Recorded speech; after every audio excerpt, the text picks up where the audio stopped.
What if I told you that the war in the Middle East, the crypto reserve, the collapse of the dollar's grip on oil are not separate headlines? What if they are all pieces of the same chess move? Today, we're pulling back the curtain on the most consequential financial power play of our generation, and why Iran, of all countries, is the key that unlocks everything. Stay with me, because by the end of this video, you will never look at the news the same way again. What if I told you that the war in the Middle East, the crypto reserve, the collapse of the dollar's grip on oil are not separate headlines? What if they are all pieces of the same chess move?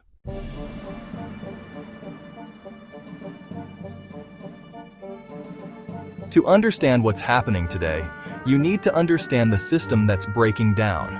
In 1974, the United States made a secret deal with Saudi Arabia. The agreement was simple. Saudi Arabia would price all of its oil in US dollars, and only US dollars. In return, America would provide military protection and weapons. That single handshake created what became known as the Petrodollar system, and it gave America an almost supernatural economic power. Here's how it worked. Every country on Earth needs oil to function. To buy oil, they needed dollars. To get dollars, they had to sell goods to America or borrow from American-aligned institutions. This created an endless global demand for the US dollar and allowed America to borrow trillions, print money, and run massive deficits without ever collapsing. French Finance Minister Valéry Giscard d'Estaing called it America's exorbitant privilege. And for 50 years, it held. But now, the cracks are showing. The U.S. national debt crossed $39 trillion in March 2026, accelerating by roughly $1 trillion every 100 days. America is now spending over $1 trillion per year just on interest payments alone, more than its entire defense budget. All three major credit rating agencies, S&P, Fitch, and Moody's, have downgraded American debt. And here is the number that should give you chills.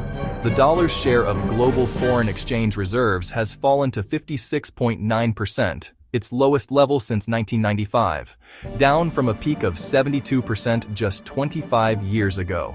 The old system is not dead, but it is bleeding out, and something is being positioned to replace it. In 1974, the United States made a secret deal with Saudi Arabia. Saudi oil would be priced only in US dollars.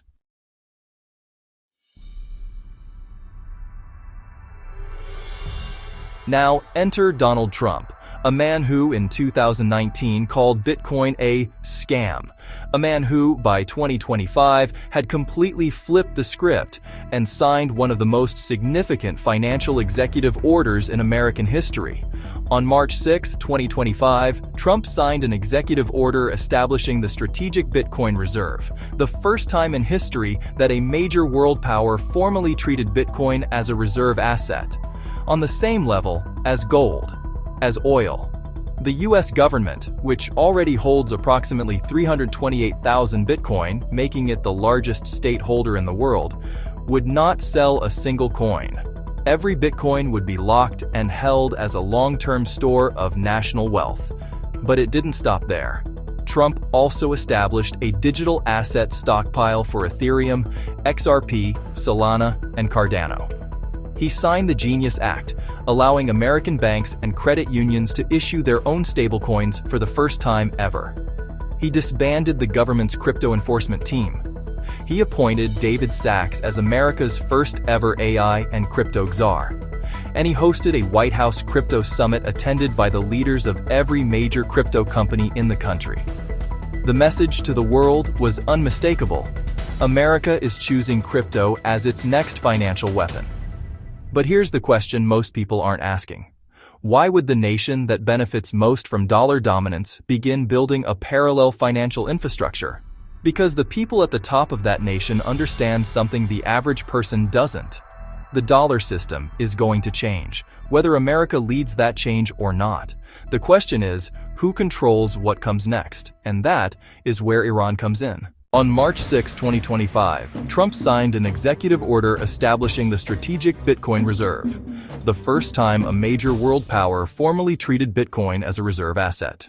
The Strait of Hormuz, a narrow waterway, barely 33 kilometers wide at its narrowest point, connecting the Persian Gulf to the open ocean. Through that strait flows roughly 20% of the world's daily oil supply. Every Saudi barrel, every UAE barrel, every Kuwaiti barrel, all of it, passing through a channel that Iran sits directly on top of. This is why Iran is not just a geopolitical problem. Iran is the on-off switch of the entire petrodollar system. When US-Israeli strikes began against Iran in early 2026, and Iran responded by blocking the strait, the entire machinery of petrodollar recycling began to stutter. Oil prices spiked. Asian economies, suddenly unable to receive normal oil shipments, began stress testing alternative payment channels. And here is where it gets deeply strategic. Iranian officials began exploring pricing some oil shipments in Chinese yuan, not dollars. China's M-Bridge platform, a blockchain-based cross-border settlement system, was already built and waiting. Deutsche Bank analysts warned in a note to clients, the conflict could be remembered as a key catalyst for the erosion of petrodollar dominance and the beginning of the petro-yuan era. Saudi Arabia, which quietly let its original petrodollar agreement with the US expire in 2024, still held $149.5 billion in US Treasury securities as of December 2025. But that loyalty is no longer guaranteed. Here is the brutal logic. If Iran can close the strait and force oil to be priced in yuan, even partially, it breaks the automatic global demand for dollars. That is why the US could not allow Iran to go nuclear and maintain Hormuz leverage at the same time. The war is not about ideology, it's not about religion, it's about control of the switch. The Strait of Hormuz, a narrow waterway, barely 33 kilometers wide at its narrowest point, connecting the Persian Gulf to the open ocean. Through that strait flows roughly 20% of the world's daily oil supply. This is why Iran is not just a geopolitical problem. Iran is the on-off switch of the entire petrodollar system. Now here is what most analysts are missing when they look at these events separately. While the world watches the bombs, something else is being built underneath the surface. SWIFT. The 50-year-old global banking messaging system that processes over 150 trillion in transactions every year has quietly launched a blockchain-based shared ledger, in development since September 2025, going into live pilots in 2026. The goal: to modernize cross-border payments using tokenized digital assets and central bank digital currencies. 134 countries are now exploring their own central bank digital currencies, CBDCs.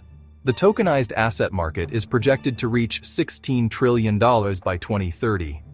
China's Project M-Bridge, built with Saudi Arabia, UAE, Thailand, and Hong Kong, already enables real-time financial settlement across borders without touching SWIFT, without touching dollars. It is not theoretical, it is operational right now. So here is the picture coming into focus. America is building its crypto reserve, positioning the dollar as the anchor of a new digital reserve system. China is building petro-yuan infrastructure, positioning itself as the alternative. Iran is the flashpoint that determines which system wins the Middle East's oil revenues. SWIFT is scrambling to integrate blockchain before it becomes irrelevant.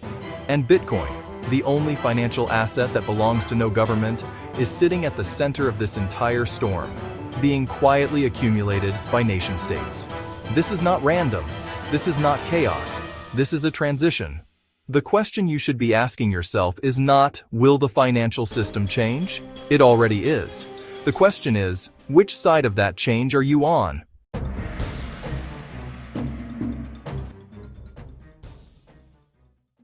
Let me be straight with you. I'm not here to tell you to panic. I'm not here to tell you to buy any specific coin tomorrow. What I'm here to tell you is this. When governments begin treating Bitcoin as a reserve asset, the same way they treat gold and oil, that is a signal. When the nation that prints the world's reserve currency builds a crypto stockpile, that is a signal. When a 50-year-old banking system that has never changed is now desperately integrating blockchain to survive, that is a signal. And when a war in the Middle East is being fought, at least partially, over which currency prices oil going forward, that is a signal. The people who understood the 1971 Nixon shock bought gold. The people who understood 2008 loaded into undervalued assets at the bottom.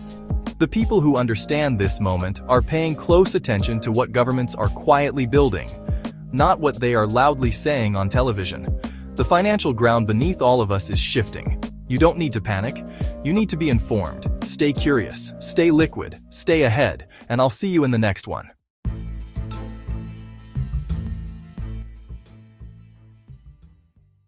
If this video made you think differently about what's happening in the world right now, share it with someone who needs to see it. Drop a comment below. I want to know. Do you think the petrodollar is already finished, or does it still have decades left? Like, subscribe, and I'll see you in the next one.